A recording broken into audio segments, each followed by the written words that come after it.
Eu quero, nesta noite, de continuar a desenvolver sobre uma outra ótica, o mesmo tema de que nós iniciamos na terça passada, que é sobre a vida eterna. Vida eterna. Na terça, baseado isso na pergunta que aquele advogado faz para Jesus Cristo, lá em Lucas capítulo 10, Mestre, o que eu devo fazer para herdar a vida eterna? Então nós investimos todo o tempo da terça passada numa visão, mostrar que nós somos eternos, termos a base disso. Essa é a base de tudo, essa é a base de toda a nossa visão. Na nossa visão, no nosso pensamento, nos nossos projetos, nós temos que pensar na eternidade. Nós temos que pensar isso de uma ótica eterna. Essa questão da aniquilação, essa questão que vamos deixar de existir, isso é mentira. Nós, seres humanos, nós somos permanentes. Esse é o termo correto. Permanentes. A partir da fecundação, esta alma é permanente. Eterno, como nós dissemos, só Deus, o Pai, o Filho e o Espírito Santo. Por quê? Porque eternidade envolve para trás e para frente. Então, a permanência envolve de um certo ponto para a frente. Nós somos permanentes. Mas a gente entende o que quer dizer a questão que nós somos eternos. Não tem muito problema em pensar assim. Só que pode ter alguém que pode estar questionando, então já para esclarecer isso. Nós dissemos na terça passada, irmãos, de que nós estamos muito preocupados e até mesmo algumas faltas do próprio púlpito da igreja. Do próprio púlpito da igreja. Se você encontrar uma pessoa com problemas, com dificuldades e conseguir solucionar esses problemas e essas dificuldades da pessoa, você consegue trazer essa pessoa para a igreja. E existem muitas pessoas, não estou falando nada contra o amparo, a ajuda, a orientação, e Deus faz mesmo, Deus cura mesmo, Deus liberta mesmo, mas essa não deve ser o lastro, esse não deve ser o lastro, a base. Nós não podemos pregar um evangelho baseado nessas condições. Nós pregamos um evangelho por causa da eternidade. O evangelho tem tudo a ver com o porvir. Você não é salvo e você não precisa de uma salvação para esta vida. Você precisa da salvação para a eternidade. Isso é basilar. E infelizmente, mesmo sendo basilar, está muito esquecido. Está muito esquecido. Nós temos Jesus, nós temos essa questão de Deus como um step, conforme nós dissemos. E isso precisa ser mudado.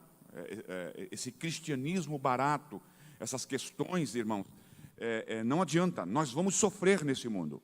O próprio Jesus disse: no mundo tereis aflições. Não se pode comparar eternidade com algum sofrimento da terra.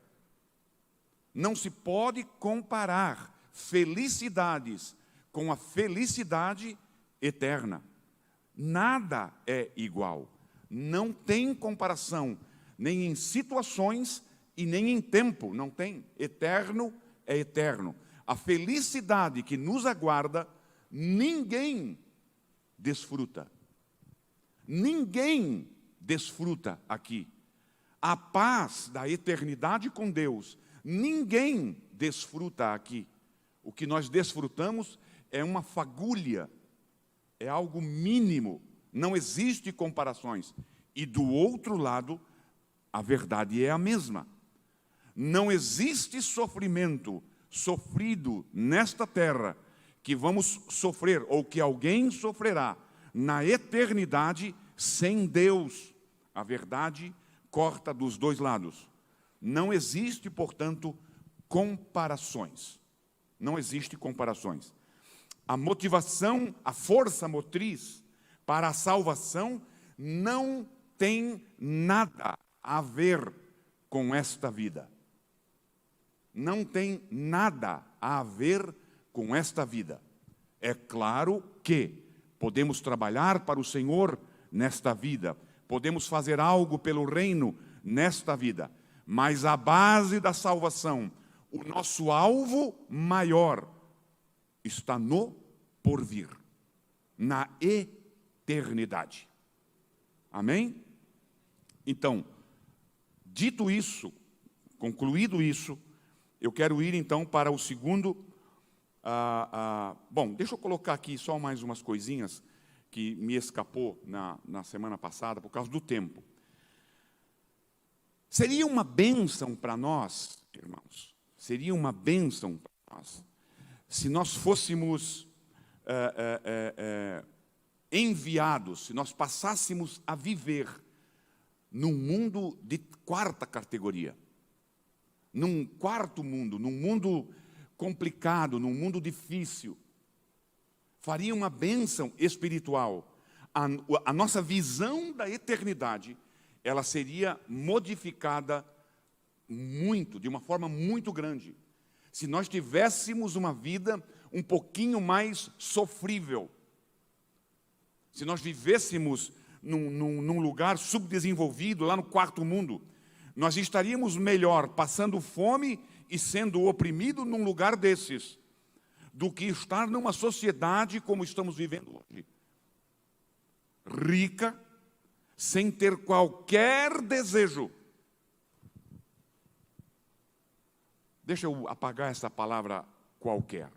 Sem ter o devido desejo pela vida eterna.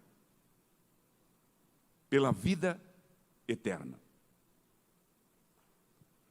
As iguarias da vida, as facilidades da vida, obscurece a eternidade. Obscurece a eternidade. Nós precisamos parar de pedir a Deus bênçãos terrestres. Eu sei que todo mundo precisa e tem as suas necessidades. Quando eu quero dizer parar, é colocar as bênçãos da terra no devido lugar e nunca, jamais esquecer de pedir a Deus: Senhor, não te afaste de mim para que eu perca a minha eternidade. Faleceu aí há algum tempo atrás um grande amigo nosso, da família Lemos e da igreja de Blumenau também, o irmão Ricardo Mansky. Quantos conheceram aqui o Ricardo Mansky?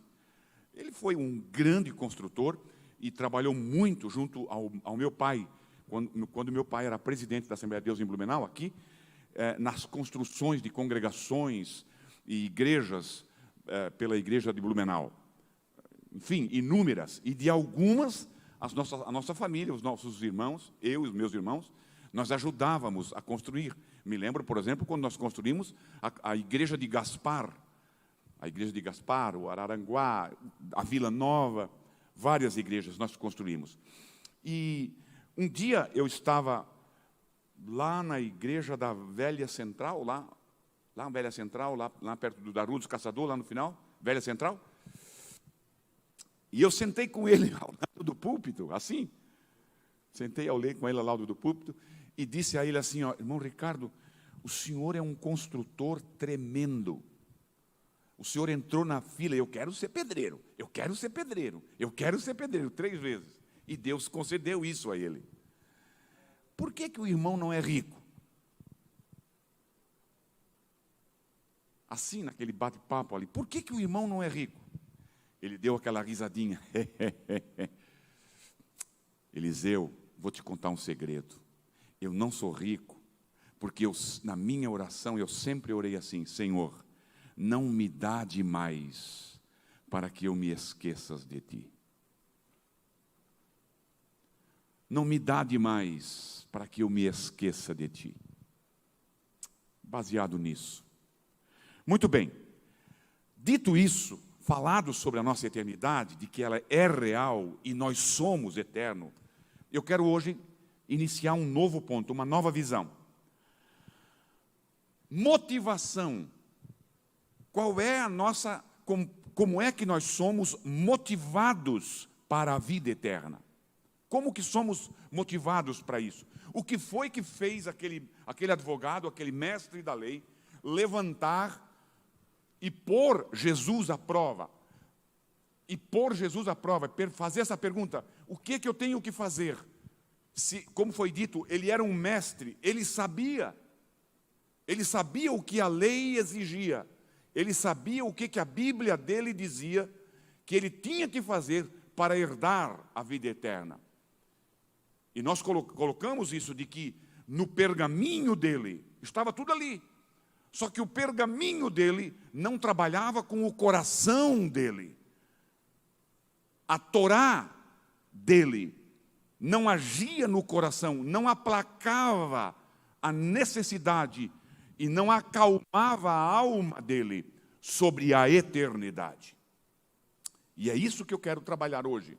Como é que o que foi que motivou ele, o que foi que desenvolveu aquele ímpeto, o que foi que formou, criou nele aquele ímpeto de ele se levantar. Provavelmente, a Bíblia não diz, mas provavelmente Jesus estava ensinando num culto normal, como os demais, e ele se levanta. Não era incomum, isso era muito normal, alguém se levantar e interromper e fazer o seu questionamento.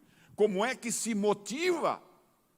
Como é que se motiva alguém para a vida eterna?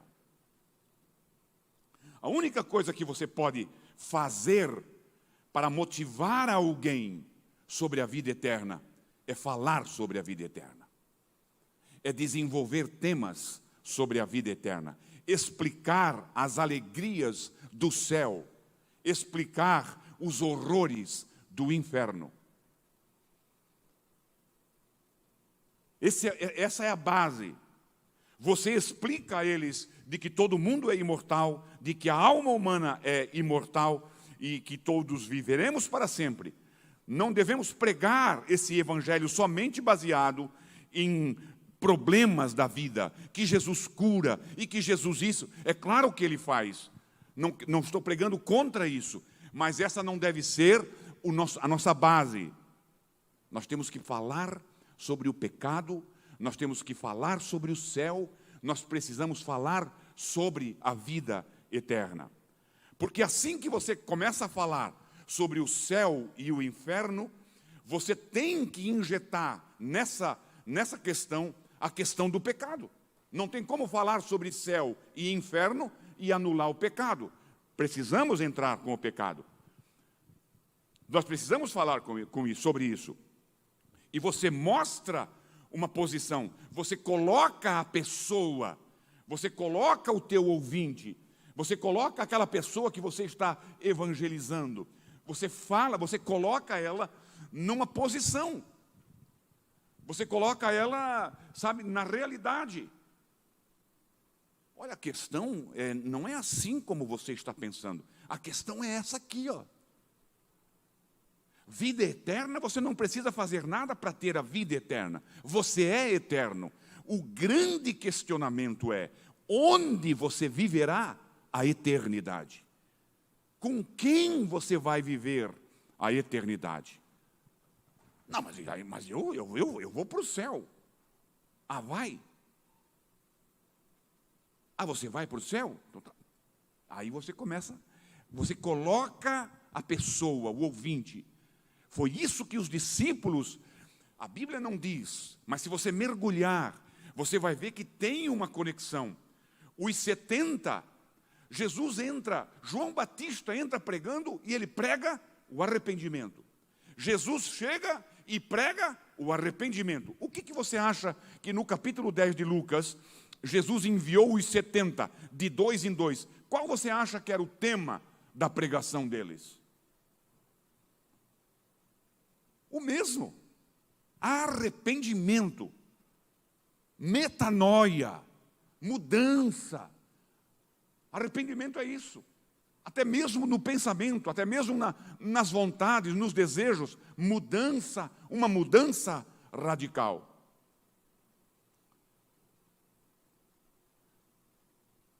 E isso vai gerar na nossa plateia ou na pessoa, essa pessoa que você está orando por ela e que está evangelizando, isso vai despertar nela, através do Espírito Santo, não tenho dúvidas disso, essa sensação, uau! Irmãos, foi assim que nós ganhamos, eu e a minha esposa, ganhamos o pai dela e a mãe dela, a mãe do meu cunhado que está aqui. O Senhor falou comigo e com a minha esposa. Quando nós sentávamos na mesa, o meu sogro e minha sogra, nós morávamos juntos, e eles ficavam imaginando, o Senhor disse, aquele homem que se assenta contigo na mesa, ele fica pensando, ele fica imaginando sobre as coisas que ele vê na tua vida. Despertar isso, despertar essa questão de onde você vai viver a eternidade, não se passa a eternidade. Onde você vai viver a eternidade. Despertar isso. Como é que se faz isso? Falando sobre a eternidade, falando sobre o pecado, falando do que te tira da eternidade com Deus. Jesus estava provavelmente ensinando, e esse advogado se levanta, e isso não era incomum, alguém se levantar, e esse caso foi um certo advogado, com designação simples. Somos apresentados a um homem que conversa com o Senhor. Agora, deixa eu pular isso aqui que não é muito importante. A frase interessante entre essas duas indicações é que ele se levantou para colocar Jesus à prova. Isso não atribui, irmãos, ao homem nenhuma intenção maligna. Ele queria ver mesmo que o coração dele, a mente dele, a alma dele estava perturbada. E você vai entender isso logo, logo, um pouquinho mais à frente. Eu quero ver se ele sabe. Eu quero ver se ele entende. Eu quero ver se ele aplaca. Coloca Jesus à prova para ver se ele iria descobrir se Jesus sabia a resposta certa para a pergunta. Você lembra do jovem governante rico lá em Mateus, que veio correndo até Jesus, caiu de joelhos, o que eu faço para herdar a vida eterna? A mesma pergunta. Eles estavam interessados em viver para sempre com Deus. Vivemos em uma sociedade, nós vivemos em uma sociedade. É por isso que eu falo um pouquinho demais, um pouquinho com mais ênfase nessa questão, porque nós vivemos em uma sociedade em que a eternidade não está em pauta. O tema eternidade não está em evidência. O que está em evidência é o possuir, é o desenvolver, é o adquirir, é a felicidade, é a alegria, é a bebida, é a droga, é o sexo, é isso que está em evidência. A vida eterna não está em evidência.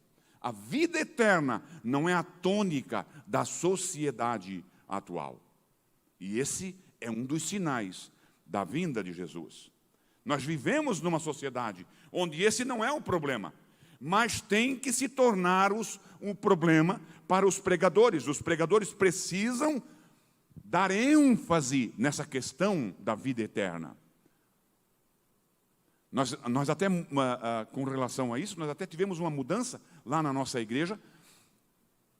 Não tenho nada contra aqueles cultos de milagres, aqueles cultos de libertação, não tenho nada contra, nós temos isso. Só que nós fizemos toda terça-feira. Hoje é terça-feira, estou certo? Hoje vai estar tendo o culto lá. O culto, nós chamamos de o culto da restauração e do milagre. Só que nós tínhamos todos os cultos. E é impressionante como a igreja enchia. É impressionante como a igreja enchia. E aí, então, o que nós fizemos? Diminuímos 2 terças-feiras e aí passamos a pregar a palavra. Irmãos, a queda foi drástica, mas baixou assim 80%. E meio que nós mantemos em segredo a pessoa que vai pregar. Nós não divulgamos para que todos venham, porque nós temos, eu e o pastor Linderson, o pastor Daniel e os pastores que pregam lá na nossa igreja. É tudo da minha linha, na nossa linha, vai mais ensinamento e tal.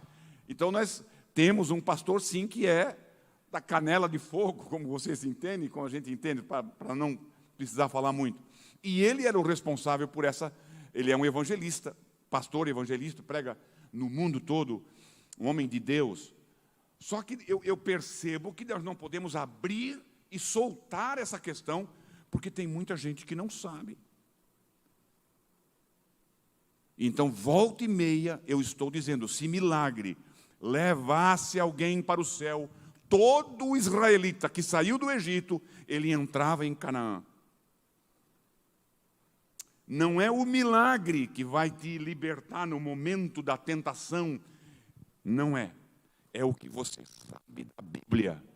É o que você sabe da Bíblia. É a intimidade que você tem com Deus. É o que você sabe da eternidade. É o que você deseja para o futuro, que vai te fazer vencer nos desertos da vida. Vamos em frente. Ele não apenas tinha o conhecimento da vida eterna, mas ele também teve uma motivação. É para despertar essa motivação que o Evangelho deve ser pregado. Ele estava motivado porque ele sabia que era um pecador. Ele sabia que havia algo que ele precisava fazer.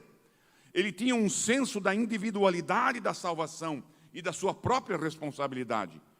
E assim, a pregação, o evangelismo, o testemunho, deve falar da vida eterna e levar as pessoas a motivação para essa vida eterna. Mas como? Eu quero te mostrar como. Eu quero te mostrar a grande necessidade do crente exercer a sua influência e evitar a deterioração nesse sentido da sociedade e de uma forma positiva, brilhar, fazer brilhar o testemunho fiel de Cristo. A primeira questão que envolve, leia a Bíblia every single day. Todos os dias. Todos os dias. Se você quiser influenciar alguém para a vida eterna, leia a Bíblia todos os dias. E eu fiz até um schedule, uma lista dos dias. Segunda-feira, Colossenses 4:2, perseverai na oração. Terça-feira, Atos 2:37, ouvindo eles estas coisas, compungiu-se-lhes. Olha a pregação de Pedro. A primeira pregação de Pedro, lá em Atos capítulo 3. A Bíblia diz que depois que Pedro falou sobre o arrependimento, e arrependimento tem a ver diretamente com vida eterna,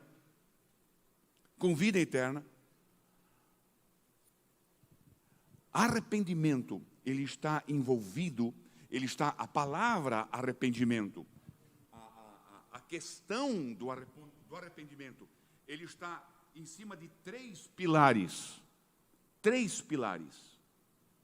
Para que haja o arrependimento genuíno, querido, preste bem atenção.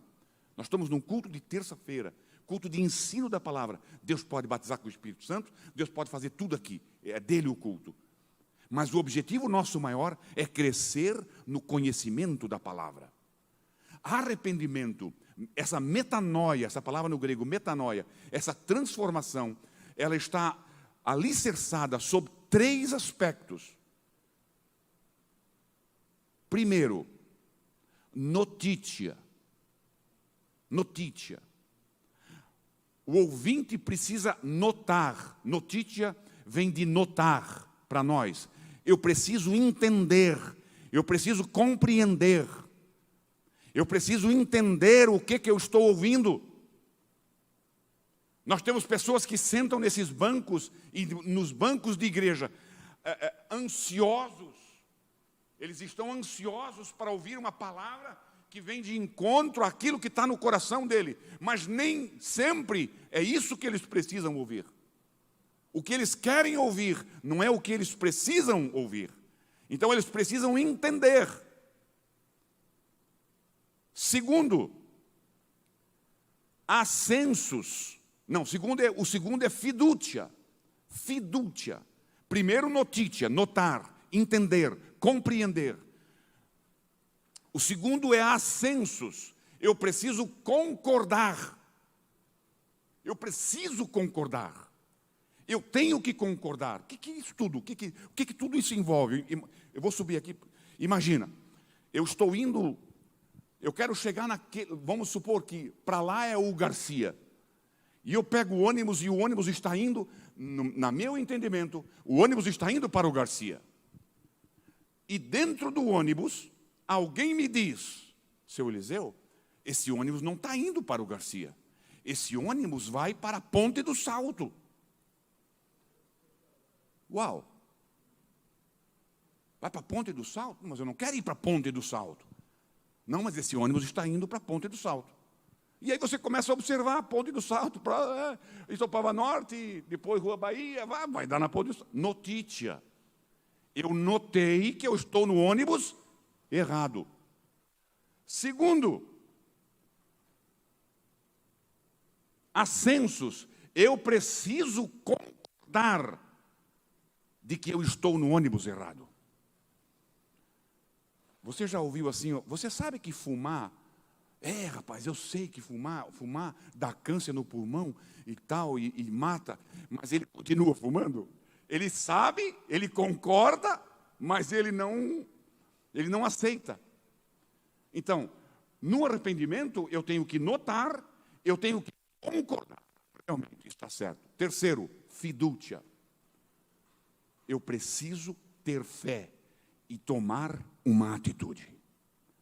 Esses três itens, esses três elementos, saindo de uma palavra, saindo de um púlpito, de um pregador cheio da graça de Deus, faz com que o homem se arrepende. O que é o arrependimento? É isso aqui. O que nós chamamos de conversão. Conversão. Esse verdadeiro arrependimento gera no coração a conversão. Quando você fala de vida eterna com Deus, vai gerar isso no coração. Foi o que gerou. Foi o que fez com que ele concordou, ele entendeu, e eu preciso dar um jeito nessa parada. Muitas pessoas que no momento do apelo vêm aqui, é claro que ele está envolvido na palavra, mas é muito mais emocional do que real. Do que real. E não pode ser assim. Tem que ser genuíno, tem que ser autêntico, tem que ser legítimo. Então, ouvindo ele estas coisas, compungiu-se. Essa palavra compungiu-se-lhes é a mesma coisa quando você encrava uma faca no coração deles. Quando Pedro pregava a palavra, um punhal cravou no coração de cada um deles, a tal ponto de eles se levantarem e dizerem: senhores, o que é que nós temos que fazer? Quando se prega a palavra de vida eterna, tem que gerar isso. Quinta, Isaías 42. Sexta, Filipenses 2, 12 a 16. Sábado, 2 Coríntios 4, de 1 a 6. Domingo, Mateus 5, 13 a 16. Você conhece o texto? Vós sois o sal da terra. Isso não vai, nenhum anjo vai anunciar isso. É você que vai anunciar. Somos nós que vamos anunciar. Muito bem. Continuando a questão. Por quê?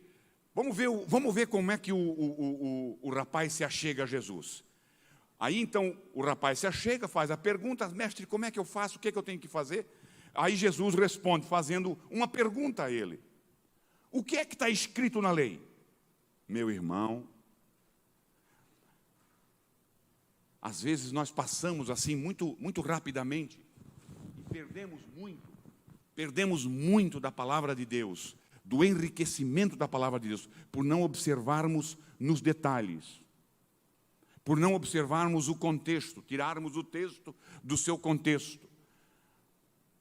O que é que quem era essa pessoa? Era um advogado, um escriba, uma pessoa que entendia, Eu li muito sobre isso e tem muita gente que afirma com todas as letras: esse camarada estava amando dos escribas, dos fariseus, porque eles queriam pegar Jesus em alguma falha, em algum momento que Jesus contradissesse a lei, ou que falasse alguma coisa má a respeito da Torá. E Jesus vai para o campo deles: Senhor, o que é que eu devo fazer para herdar a vida eterna? O que é que está escrito na lei? O que é que está escrito na lei? Muito bem, eu quero pular aqui um pouquinho. A partir desse pano de fundo, porque você conhece a lei 613, não sei mais o que, e tal, um monte de coisa, os 10 mandamentos, os israelitas inventaram mais um monte de coisa, 600 e tantos determinações. A partir desse pano de fundo, de toda essa confusão de leis peculiares, o rapaz pergunta para Jesus assim: ok, Jesus, qual dessas leis me dará a vida eterna? Essa era a pergunta dele. Qual lei que eu devo obedecer, ou quais leis que eu devo obedecer para ter a vida eterna?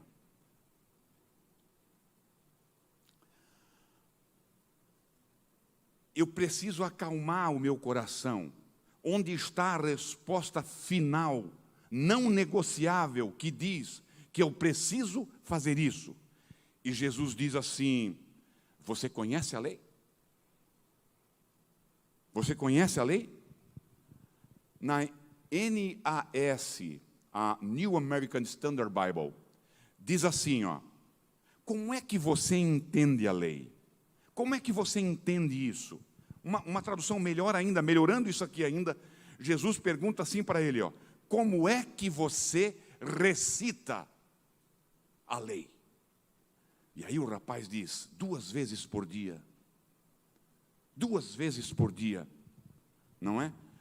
Amarás o Senhor teu Deus com todo o teu coração, com toda a tua alma, com todas as tuas forças, com toda a tua mente, e o teu próximo como a ti mesmo. 2 vezes, Senhor, eu faço isso. 2 vezes. Isso fazia parte da recitação do Shema, lá de Deuteronômio 6, 4 e 5. A parte mais notável das escrituras do livro de Deuteronômio, a segunda lei. Ouve, ó Israel, o Senhor é o nosso Deus, o Senhor é um, e amarás o Senhor teu Deus de todo o teu coração, com toda a tua alma e com todas as tuas forças. E essas palavras que eu estou comandando hoje, dizia Moisés, estarão no teu coração. E aí então eles acrescentaram algo lá de Levítico: e amarás o teu próximo como a ti mesmo. Ele sabia que o Velho Testamento dizia isso. Foi por isso que ele se levantou. Portanto, se a vida eterna depende do amor perfeito por Deus, nós estamos no inferno. Hein? Se isso aqui é verdade, e é, se para mim ter a vida eterna, eu preciso amar a Deus com todo o meu coração, com toda a minha alma, com todo o meu entendimento e com toda a minha força, está difícil de nós ir para o céu. Está difícil. O advogado sabia a resposta a essa pergunta. Agora você entra aqui na questão da vida eterna. Jesus diz, em outras palavras, Jesus diz assim, ó, você quer a vida eterna? Faça isso e você terá. Ame o Senhor teu Deus com todo o teu coração. A ênfase aqui é muito forte no com todo. Com todo o teu coração, com toda a tua alma, com toda a tua força, com toda a tua mente. A ênfase está no toda, todo o coração. Isso é um apelo ao amor perfeito de todas as faculdades humanas. É um apelo ao amor perfeito com todas as faculdades humanas. Eles sabiam que essa era a lei. Eles sabiam. E eles não podiam, e nem eu e nem você. Nós não podemos amar a Deus, nós não conseguimos amar a Deus, nós não conseguimos. Nós não conseguimos. Nós não conseguimos. Então, no final das contas, meus irmãos, vocês querem estar no reino de Deus. Porque se você o ama, você observará a lei, não é verdade? Esse é o como nós apossamos da vida eterna, amando a Deus. Trata-se de amar a Deus perfeitamente. Você lembra de Lucas 9:23? Ele estava dizendo a todos, se alguém deseja vir após mim, negue-se a si mesmo. A primeira atitude apropriada para uma pessoa que vem a Cristo é o ódio a si mesmo. Essa palavra negar-se a si mesmo, ela tem a ver com, o sentido dela é assim, ó, não me associar. Recuso-me a me associar comigo mesmo. Uau! Quando Martinho Lutero, ele prega as teses, as 95 teses, lá na igreja de Wittenberg, ele tinha 95 declarações a fazer. A quarta declaração diz assim, assim sendo, diz Martinho Lutero, o arrependimento e o pesar, isto é, a verdadeira penitência, arrependimento e o pesar, pelo quê? Pelo que ele era. Arrependimento e um verdadeiro pesar. Uma vez eu me encontrei lá nos Estados Unidos, numa livraria, um pastor Alessandro. E aí eu fui lá tal, e aí ele falou assim, ó, você é pastor por aqui? Sou pastor. Aí como é que é o seu nome? Sou o pastor Eliseu Lemos. Rapaz, você é o pastor Eliseu Lemos? Sim, sou eu. De onde é que você é, pastor Eliseu? Eu sou de Blumenau. Blumenau. Blumenau. Me lembro de Blumenau. Conheço Blumenau. Me lembro da Oktoberfest. Saía de lá bêbado que nem um porco. Cheio de chope. Eu pensei com os meus botões, você não lembra, você tem saudade.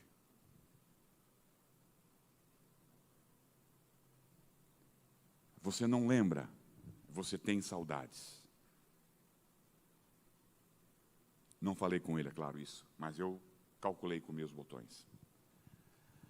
O verdadeiro arrependimento e o pesar, que é a verdadeira penitência, ela deve perdurar enquanto o homem se desagradar a si mesmo, a saber, até a entrada para a vida eterna. É claro que nós não podemos mudar o nosso passado. É claro que não podemos. Mas Jesus mudou o nosso passado. A cruz do Calvário vai até o dia em que você pecou pela primeira vez e apaga aquele pecado. Eu não tenho nada que me lembrar daquele pecado e rir sobre aquilo que custou o sangue de Jesus. Então, são questões que nós precisamos desenvolver. Ninguém entra no reino do céu que não odeie a si mesmo. A palavra negar-se a si mesmo aqui tem um termo grego que significa recusar-se a associar-se com. Eu não posso fazer negócio junto com o Eliseu. Você já pensou isso?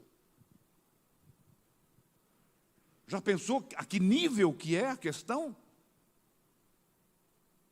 Então o pecador está em uma situação impossível por causa da sua queda.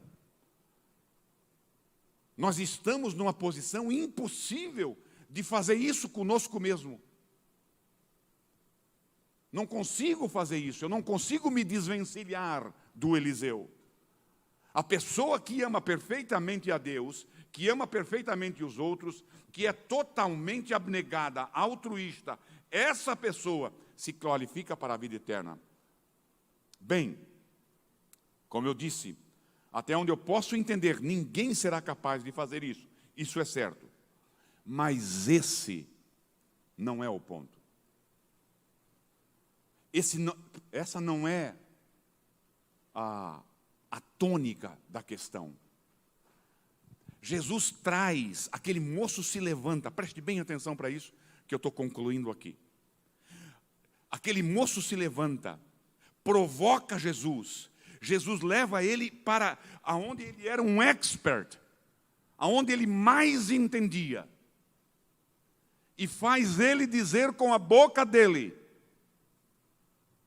você deve fazer isso, isso, isso. E no final Jesus diz assim, você quer a vida eterna? Pois então faça isso e você terá a vida eterna. O que Jesus está fazendo com ele? Qual é o ensino de Jesus nessa questão? Por que o evangelista registrou isso? Qual era o propósito desse comando? Isso aqui é para mostrar, irmãos, para ele, Jesus mostrou para ele, mas o Espírito Santo de Deus mostra para nós, para mim e para você, nessa noite aqui, o quão miserável, irmã Sulamita, nós somos. O quão carente eu sou, para nós saber que nós não podemos obedecer a Jesus. Nós não podemos obedecê-lo. Ele faz isso para confrontar o pecador com a sua miséria. Ele fez isso para confrontar aquele advogado cheio de razão, cheio de questionamentos. Pois eu vou te levar e eu vou fazer você morrer nessas águas que você pensa que conhece. E é claro que tinha um objetivo secundário. E queriam encontrar falhas, pois Jesus vai exatamente e fala a favor da Torá. Jesus fala a favor da Torá. Jesus fala a favor da lei. Não, é isso aí mesmo. É isso aí mesmo. Ama o Senhor teu Deus de todo o teu coração. Faça isso e você vai ter a vida eterna. Por que Jesus fez isso? Para mostrar para ele. Porque ele sabia que ele não era capaz. Que ele não era capaz. O ponto não é nada outra coisa. O ponto é esse aqui. Confrontar ele. E confrontar o pecador. Essa é a questão. Ninguém pode alcançar isso. Ninguém. Mas é isso que Deus pede. É isso que... Você pensa que mudou? Você pensa que porque nós não estamos na lei, então mudou? Não mudou, não. Permanece. Para nós aqui hoje. Para nós aqui hoje. Ninguém pode alcançar isso. Mas é isso que Deus pede. É isso que Deus exige. Se você quiser se salvar por meio da lei. É para onde devemos levar o pecador. É exatamente para onde devemos levar o pecador, porque agora o pecado está ainda mais intensificado. Não, mas eu não consigo fazer isso. Por quê? Por causa do meu pecado. Eu não tenho essa capacidade.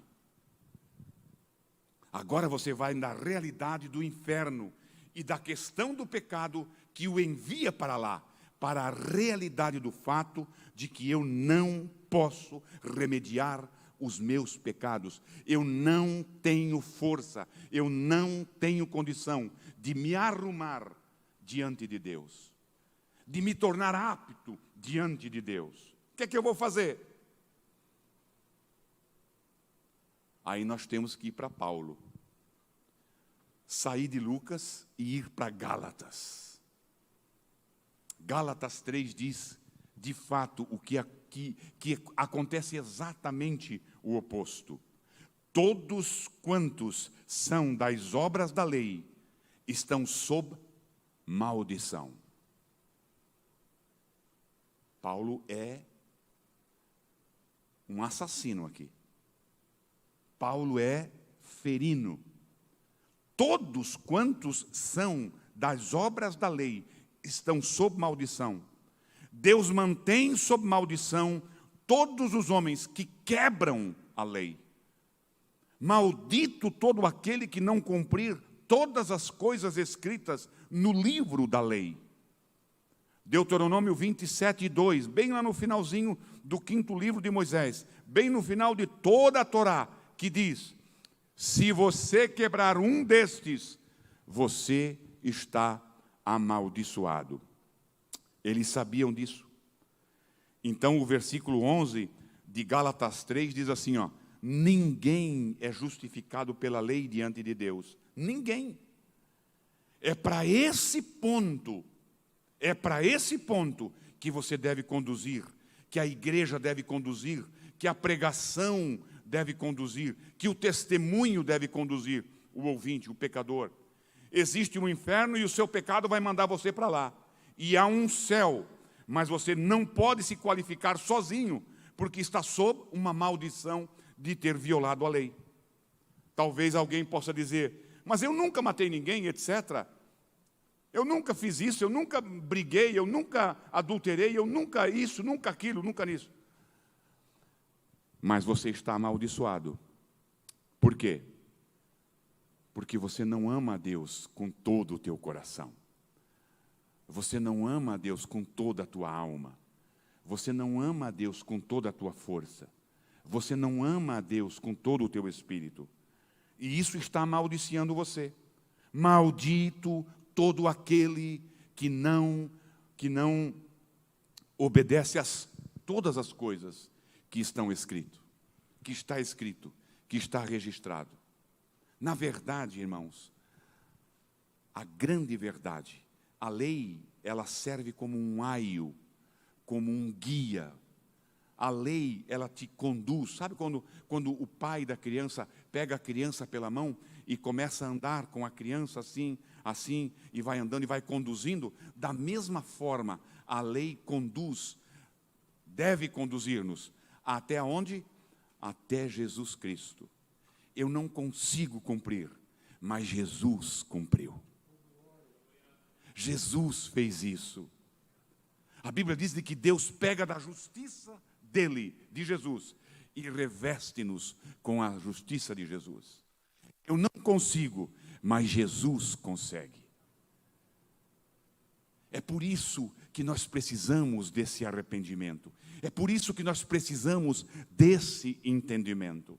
É por isso que nós precisamos descobrir, falar, divulgar essas verdades. Tem pessoas por aí que acham que como é que eu vou dizer isso agora? Que fazendo isso, e que orando dessa forma, e que fazendo oferenda, nada disso vai resolver. O que vai resolver é você se esconder em Cristo Jesus. Estou escondido em Cristo Jesus. Estou guardado em Cristo Jesus. Amém? Quero parar aqui. E na terça-feira que vem, se Deus quiser, nós passamos a régua. Eu sei que é corrido, é algo que é assim, foi para uma semana, e eu consegui resumir para 3 dias. Mas eu sei que vai despertar, vai desenvolver em você o desejo de saber mais. Procure saber mais sobre isso. Na terça-feira que vem, nós vamos ver um outro tema, o mesmo tema, sob uma outra ótica. E aí nós concluímos. Eu quero orar contigo. Fique de pé, em o nome de Jesus. Pai, eu te louvo pela tua... Tem alguém que quer vir aqui à frente? Tem alguém que quer vir? Tem alguém que não é que não aceitou Jesus ainda como Salvador? Tem alguém que ainda está pensando que está debaixo dessa lei, sob o regime da lei?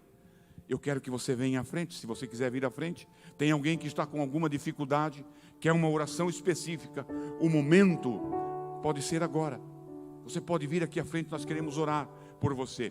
Se preferir aí também no seu lugarzinho, levante a tua mão onde você está e nós vamos orar por você. Nós vamos orar juntos agora.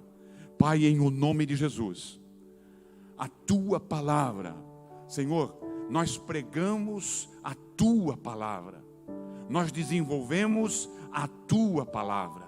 Pai, que esta palavra venha surtir o efeito necessário e venha moldar a nossa vida de acordo com essa palavra, de acordo com o teu desejo, de acordo com a tua vontade.